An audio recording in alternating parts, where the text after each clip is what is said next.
I would like my country liberated today rather than tomorrow. This is the impression the Bush administration hopes to make on Iraq's Saddam Hussein. Thousands of well-trained, well-equipped American troops ready for anything in the sands of Saudi Arabia.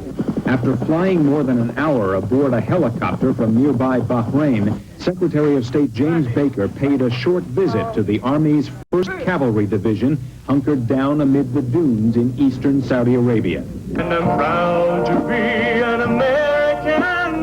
The Pentagon arranged the theatrics, which included a healthy dose of patriotism and young soldiers' faces to greet the Secretary of State. Earlier, Baker had done what politicians always do when visiting the troops, offer inspirational words.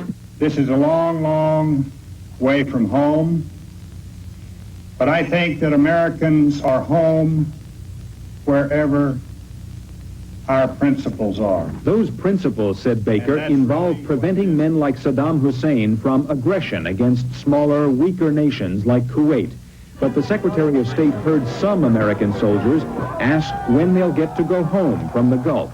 Stay a little longer, Baker advised them, telling reporters later the Bush administration can't be very specific right now about what the future holds for these Desert Shield troops. In fact, Baker is on this trip to the Gulf to see just how much military action the Saudis and others in the region are prepared to support against Saddam Hussein, and to keep Iraq on edge about the military buildup.